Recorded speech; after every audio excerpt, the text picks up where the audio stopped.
The story of Robert de Villa. You know who that is? No, you don't, because I do. 3 months ago, I gave khutbah in Fort Worth. I haven't been to that masjid in 4 or 5 years, and they invited me for some reason, and I went. And I gave khutbah there. My khutbah was about dua.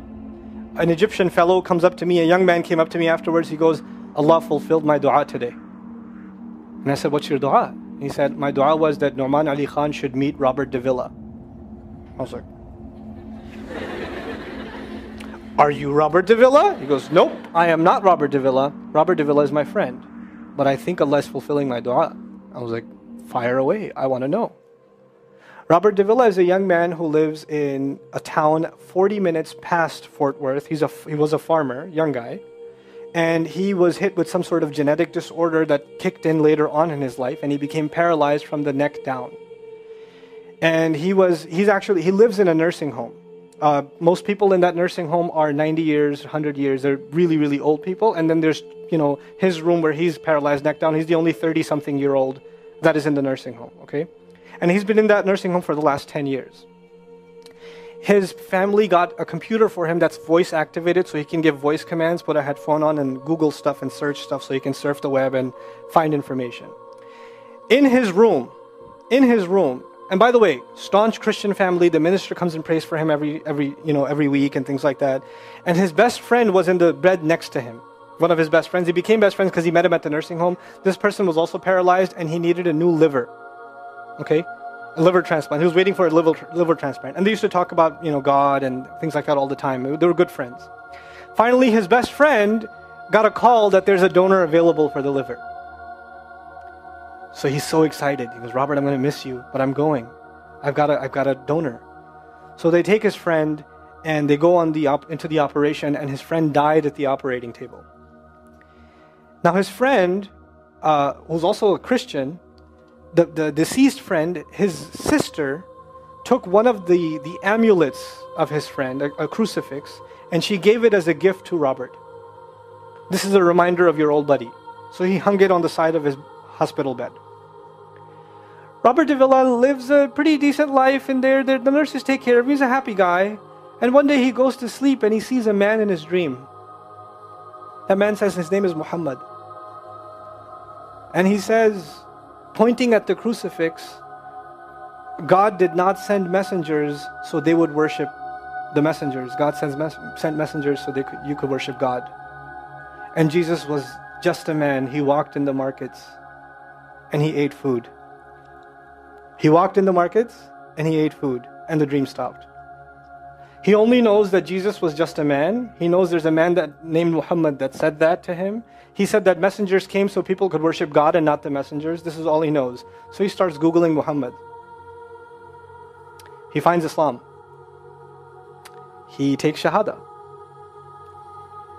When he takes Shahada, he wants to learn about the Quran. So he goes on these chat sessions and finds somebody needs to teach me Quran. He finds a brother in Egypt that he gets together with on Skype to try to learn Arabic. Learn the Arabic alphabet. Once he learned the Arabic alphabet, he learned to recite the Quran. He memorized 10 surahs from his hospital bed. Then he said, I'm beginning to memorize the Quran and I'm beginning to learn about this prophet, but I need to understand the Quran. So he starts Googling how to understand the Quran. And for some reason, he ends up on my videos. And he starts watching my stuff. And he watched almost everything. And then here's the kicker. In the nursing home, there was an Egyptian fellow that used to come in and do some repair work. The Egyptian fellow has his own awesome story. The guy had basically lost faith. He wasn't religious. The nearest masjid to him was 50 miles away. So he didn't really go to Jum'ah much anymore. But he felt a spiritual void, so he started going to the church just to feel closer to Allah. Raised Muslim. He goes to the church just to feel closer to Allah. He's passing by Robert's room one day and he hears وَالْعَصْرِ إِنَّ الْإِنسَانَ لَفِي خُسْرٍ. So he walks into his room and says, Robert, what are you listening to? Robert says, nothing. That was me. And the guy says, you're Muslim? He goes, yeah, I became Muslim. And now this friend is in shock. How does Allah guide someone in the middle of Churchtown, USA, in a nursing home, with a crucifix on the side of his bed that he doesn't even have the physical strength to move. And the guy himself says, I want to come back to Allah.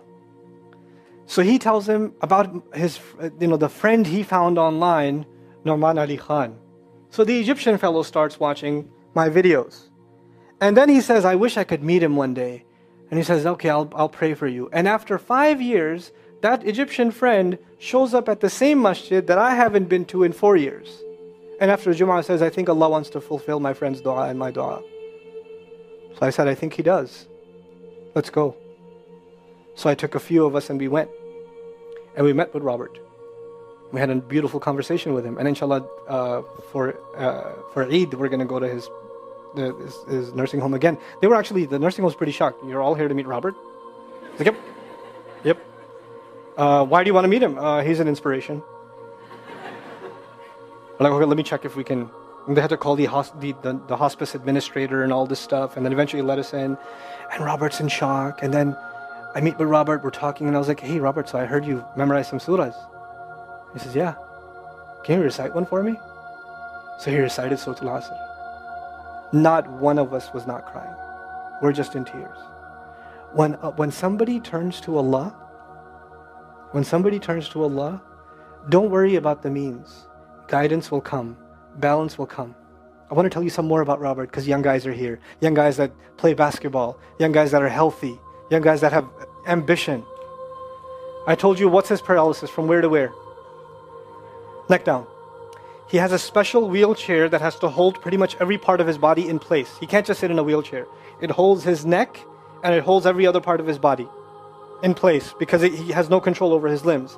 And he has to have a special van where the wheelchair locks in so that if it goes through a bump or whatever, he doesn't, receive the shock. So he made a request. He wants to go to the Friday prayer. They didn't have the special van, so they put him in a regular van. And so he went to the regular van and a few bumps and his spine got even more hurt. He went to Jumu'ah. He came back in excruciating pain. And they said, I'm sorry, Robert, you're no longer able to sit in your wheelchair.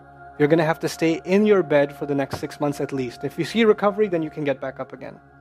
I met him in that span. He had already been in that bed for 3 months already. And the reason he was in that bed is he went to the Jummah prayer. And he told me about the Jummah prayer. He said, I've never felt more peace in my life than I was in that masjid. And you know what I'm going to do, Brother Nauman? When I can sit in my chair again, I'm going to go to Jummah. I'm going to go to the masjid because I've never felt like that before. There's someone who has nothing but control over his mouth and his eyes. And he says, I only find peace in the masjid. And here we are. These masajid, I don't care what ideology, what school of thought, what they're talking about in the masjid, what fitna is there. I don't care. It's still Allah's house. Just go to pray. Don't go there to talk to people. Go there to talk to Allah.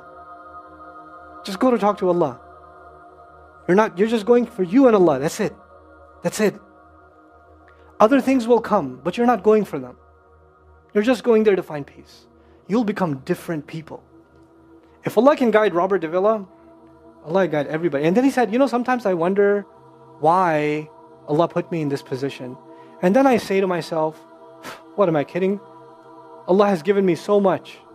I am so grateful for what He gave me. And if this is the way He was going to bring me to Islam, it's all worth it. So worth it. You have Muslims that lose a little bit of health and they say, why is Allah doing this to me? And this man, if you would think, nowadays atheists argue because of suffering, there's no God. If one man has in a position to say, I don't believe in God. If there was a guy, why would I be in this position? It would be Robert de Villa. That guy would say, I don't believe in God. If there was one, why would I be in this mess? And yet he's in this position, and I've never seen a face with more nur. Never. I've never seen a face that has more contentment on it. He's so satisfied with life. He's so happy. He's just happy. The last 7 or 8 khutbahs I've given are actually based on one sentence each on one sentence that he said in his conversation. Is that profound? He's a teacher to me. I consider him a teacher. He's my sheikh. Somebody says, who's your sheikh? I say, Robert de Villa. Really? Is that a pizza place? Or no. The guidance is all around us. You don't have to get worried about what's not there. There's plenty there. You know what Allah did for the people of the cave? You know He even guided them in where to sleep? You know He even guided them on where to turn? As the sun was coming, they'd turn away from it. As the sun came from the other side, they'd turn the other way. Allah will guide you in your sleep when you make dua to Him. He'll even guide you in your sleep. Every toss and turn will be guided by Allah. Can you imagine? We shouldn't be skeptical in Allah's guidance. We shouldn't worry about how am I going to find balance. No, that's Allah's job to guide you. Your job is to talk to Him. Your job is to get sincere. That is the message I have for you. That is how we're going to find balance. Honestly. And if once you do that, once you become sincere to Allah, Allah will open doors. Allah will give you friends. Allah will give you teachers. Allah will give you access to resources, all of which are going to bring you closer and closer and closer to Him and to the truth and make life better for the people around you. This is really the gist of what I wanted to share with you.